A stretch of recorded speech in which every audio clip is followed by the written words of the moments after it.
Hello everyone. So in this tutorial I'm going to teach about GitHub. So GitHub is web-based version control and collaboration tool. So it's available as an open source as well as a paid tool. So what we have to do when we start using GitHub? So first of all we have to install it in our system. For example, in Mac, when you are going to Mac, just do git.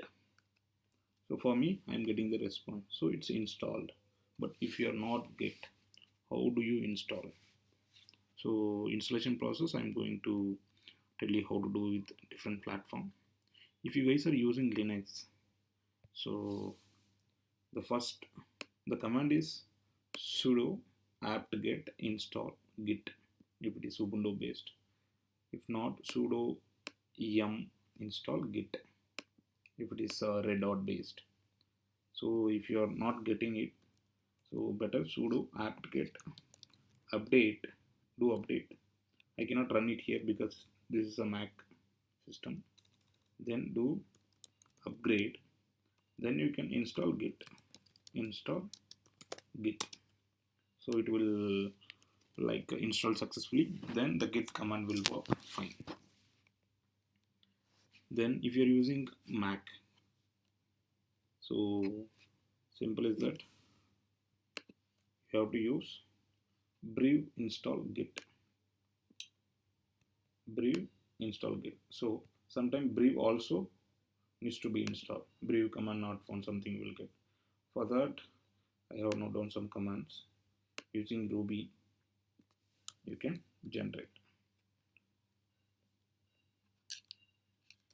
something like this. Yeah.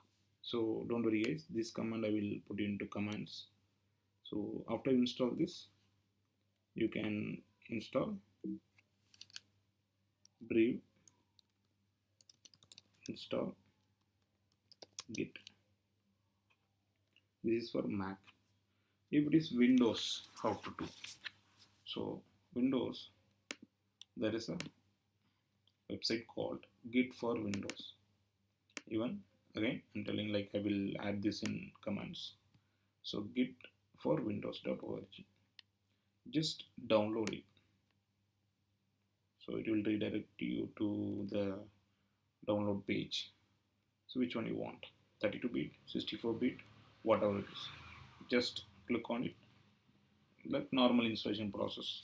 Double click it, next, finish. So then if you open that old command prompt, just close it and reopen the command prompt, run git. So it should work. So this is called installation process. So when you are doing git init for the first time, it will ask your username and password. So the first time when you do git init, it will ask username. So you have to sign up here, pick username, email and password. So this username and password we have to enter into the command prompt as well when you're doing git init for the first time for any repo. I think you guys can installation will be successful for you guys. So the next tutorial I will tell you how to import your local branch or local repository or local directory to the GitHub. Okay, thank you guys.